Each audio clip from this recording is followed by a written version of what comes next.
আসসালামু আলাইকুম প্রিয় দর্শক, সবাই কেমন আছেন? প্রতিদিনের মতো চলে আসলাম এই মুহূর্তের আজকের 30শে মার্চ 2026 রোজ সোমবারের খুবই গুরুত্বপূর্ণ ঝড় বৃষ্টি, নিম্নচাপ, ঘূর্ণিঝড়, কালবৈশাখী, শিলাবৃষ্টি ও বজ্রবৃষ্টির আবহাওয়ার খবর নিয়ে। আজকের আবহাওয়ার পূর্বাভাসে বলা হয়েছে আগামী 24 থেকে 48 ঘন্টার মধ্যে সারা দেশ থেকে বিদায় নিতে পারে বৃষ্টি বলয় রিমঝিম। তবে দুঃসংবাদ হচ্ছে আগামী 7 থেকে 10 এপ্রিল দেশের দিকে ধেয়ে আসতে পারে পূর্ণাঙ্গ বৃষ্টি বলয় তাণ্ডব। বৃষ্টি বলয় তাণ্ডব চলাকালে সারা দেশে ভারী বৃষ্টি ও ভয়ঙ্কর বজ্রপাতের শঙ্কা রয়েছে। অন্যদিকে আগামী 72 ঘন্টা পর দেশের মধ্যে প্রবেশ করতে পারে বছরের প্রথম তাপপ্রবাহ অগ্নি। ভারতের পশ্চিমবঙ্গ সহ দেশের খুলনা, রাজশাহী, রংপুর ও ঢাকা বিভাগে তাপমাত্রা উঠতে পারে 42 থেকে 43 ডিগ্রি সেলসিয়াসের ঘরে। তো প্রিয় দর্শক, আজ এবং আগামীকাল আগামী এক সপ্তাহ বাংলাদেশের 8 বিভাগের 64 জেলা, ভারতের পশ্চিমবঙ্গ, আসাম, মেঘালয়, ত্রিপুরা ও মিজোরাম রাজ্যের কোন কোন জেলাগুলিতে আবহাওয়া কেমন থাকতে পারে, কি জানা যাচ্ছে ইউরোপিয়ান আমেরিকান রাডারগুলো থেকে জানিয়ে দেব। অবশ্যই ভিডিওটি শেষ পর্যন্ত দেখতে থাকুন। কে কোন জেলা থেকে দেখছেন কমেন্ট করে জানিয়ে দিন। প্রতিনিয়ত আবহাওয়ার খবর পেতে অবশ্যই আমাদের ইউটিউব চ্যানেলটিকে সাবস্ক্রাইব করে রাখুন। প্রিয় দর্শক, আমরা এই মুহূর্তে সরাসরি চলে আসলাম ইউরোপিয়ান আবহাওয়ার পূর্বাভাস মডেল রাডারের মেঘমালা প্লাস বৃষ্টিবাহী মোডে। তো শুরুতে আমরা এই মুহূর্তে 30শে মার্চ 2026 রোজ সোমবার সকাল থেকে দুপুর পর্যন্ত সারা বাংলাদেশের আবহাওয়া পরিস্থিতি কেমন থাকতে পারে সেই দিকে একটু লক্ষ্য রাখবো।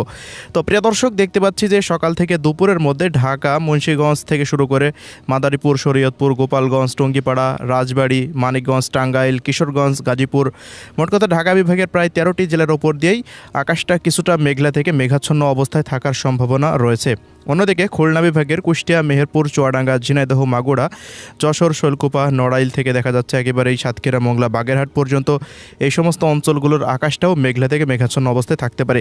এদিকে বরিশাল বিভাগের বরিশাল, পিরোজপুর, ঝালকাঠি, চট্টগ্রাম বিভাগের ব্রাহ্মণবাড়িয়া, কুমিল্লা, ফেনী, নোয়াখালী, লক্ষ্মীপুর, চাঁদপুর, সিলেট বিভাগের 4টি জেলা, ময়মনসিংহ বিভাগের 4টি জেলা এবং রাজশাহী বিভাগের পাবনা, ঈশ্বরদী সহকারে এদিকে ভারতের পশ্চিমবঙ্গের কলকাতা, হাওড়া, হুগলি, চন্দননগর, কাটোয়া, শিউড়ি, বর্ধমান অঞ্চলগুলোর আকাশে দেখা যাচ্ছে মেঘলা থেকে মেঘাচ্ছন্ন হয়ে থাকতে পারে। তবে রংপুর বিভাগের আকাশটা কিছুটা তুলনামূলকভাবে মেঘের উপস্থিতি কম লক্ষ্য করা যাচ্ছে। রাজশাহী বিভাগের পশ্চিমাঞ্চলের বর্ডার অঞ্চলগুলোতে আকাশের মেঘলা একটু কম থাকতে পারে। এদিকে চট্টগ্রাম বিভাগের একেবারে দক্ষিণের জেলাগুলিতে আকাশটা মেঘলা একটু কম দেখা যাচ্ছে।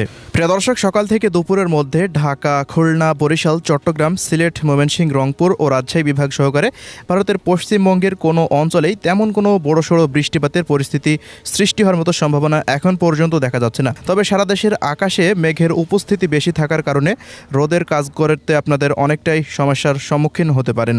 এছাড়া তেমন কোনো বৃষ্টিপাতের আভাস এই মুহূর্তে রাডার থেকে ধরা পড়ছে না। তো এবার জানিয়ে দিচ্ছি দুপুর থেকে রাতের মধ্যে কোন কোন অঞ্চলগুলোতে বৃষ্টিপাত হতে পারে। প্রিয় দর্শক, দুপুরের পর হতে দেখা যাচ্ছে বরিশাল, খুলনা এবং চট্টগ্রাম বিভাগের বেশ কিছু অঞ্চলের ওপর দিয়ে একটি শক্তিশালী কালবৈশাখীর মেঘমালা তৈরি হতে পারে। যদি এই বজ্রবাহী মেঘটি তৈরি হয় তবে বরিশাল বিভাগের বরিশাল, পিরোজপুর, ঝালকাঠি, বরগুনা, এদিকে দেখা যাচ্ছে খুলনা বিভাগের বাগেরহাট, মোংলা, ঢাকা বিভাগের শরীয়তপুর, মাদারীপুর, চট্টগ্রামের রায়পুর, সেনবাগ, নোয়াখালী, ফেনী, ব্রাহ্মণবাড়িয়া, কুমিল্লা, এই সমস্ত অঞ্চলগুলোর বিভিন্ন জায়গার উপর দিয়ে তীব্র ঝড় বৃষ্টির একটা সম্ভাবনা সৃষ্টি হতে পারে। এবারে অন্যান্য অঞ্চলগুলোতে ক্ষুদ্র ক্ষুদ্র মেঘমালা দুপুরের পর হতে তৈরি হওয়ার মতো পরিস্থিতি কিন্তু সৃষ্টি হতে পারে বলে এখন পর্যন্ত দেখতে পাচ্ছি।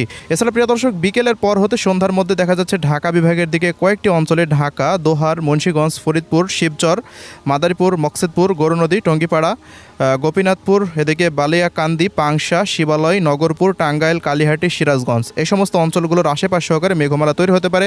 এদিকে খুলনার শৈলকুপার ওপর দিয়েও মেঘমালা তৈরি হওয়ার সম্ভাবনা দেখা যাচ্ছে। সিলেটের মৌলভীবাজারের ওপর দিয়েও কয়েক খণ্ড মেঘমালা তৈরি হওয়ার সম্ভাবনা রয়েছে।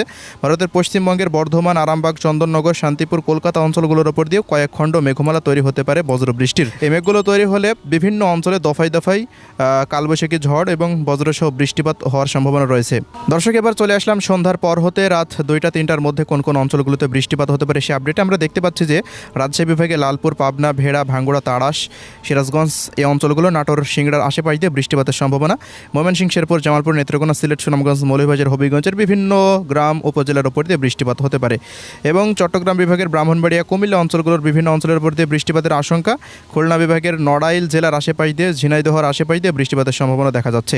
এছাড়া প্রিয় দর্শক, এর পরবর্তী সময় মধ্যরাতের দিকে সিলেট এবং কুমিল্লা কুমিল্লা এবং ভারতের ত্রিপুরা রাজ্যের ওপর দিয়ে মেঘগুলো সরে যেতে পারে। ওই মুহূর্তে দেখা যাচ্ছে ত্রিপুরা রাজ্যের আমবাসা, আগরতলা, রামপুর, আইজল এবং সিলেটের দু এক অঞ্চল, চট্টগ্রাম বিভাগের খাগড়াছড়ি, রাঙ্গামাটি, পার্বত্য অঞ্চলগুলোতে বৃষ্টি বা বজ্রসহ বৃষ্টিপাতের পরিস্থিতির সৃষ্টি হতে পারে বলে এই মুহূর্তে আমরা দেখতে পাচ্ছি। এছাড়া এর পরবর্তী দিন 31 তারিখেও দফায় দফায় তীব্র ঝড় বৃষ্টি ধেয়ে আসার সম্ভাবনা রয়েছে। বৃষ্টি বলাই বিজলি যে এই মুহূর্তে দেশের মধ্যে চালু রয়েছে সেটি আগামী 31 তারিখে শেষ দফায় সক্রিয় হয়ে উঠতে পারে।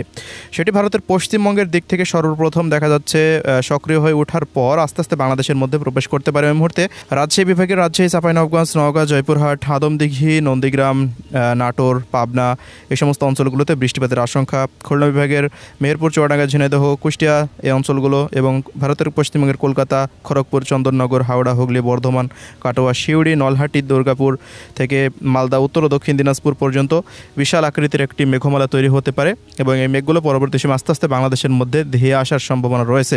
মেঘটি যদি বাংলাদেশে প্রবেশ করে তবে ঢাকা বিভাগের প্রায় 13টি জেলার উপর দিয়ে প্রভাব পড়তে পারে। খুলনা, বরিশাল বিভাগে হালকা মাঝারি প্রভাব পড়তে পারে। সিলেট, ময়মনসিংহ বিভাগেও মাঝারি মানের প্রভাব পড়ে বিভিন্ন অঞ্চল জুড়ে বৃষ্টিপাত ঘটিয়ে তা আস্তে আস্তে ত্রিপুরা রাজ্য হতে মেঘখণ্ডটি দেশ ত্যাগ করার সম্ভাবনা রয়েছে।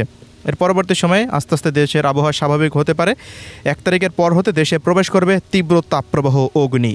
দর্শক, চলে আসলাম তাপপ্রবাহের আপডেটে। দেখতে পাচ্ছি যে আগামী 1 এপ্রিল থেকেই দেশের মধ্যে সক্রিয় হতে পারে তাপমাত্রা অগ্নি। এর প্রভাবে দেশের বিভিন্ন অঞ্চলে তাপমাত্রা পরিস্থিতি প্রায় পশ্চিমাঞ্চলের জেলাগুলিতে 41 থেকে 42 ডিগ্রি সেলসিয়াস পর্যন্ত উঠতে পারে। ভারতের পশ্চিমবঙ্গে 43 থেকে 44 ডিগ্রি সেলসিয়াস পর্যন্ত তাপমাত্রা উঠতে পারে।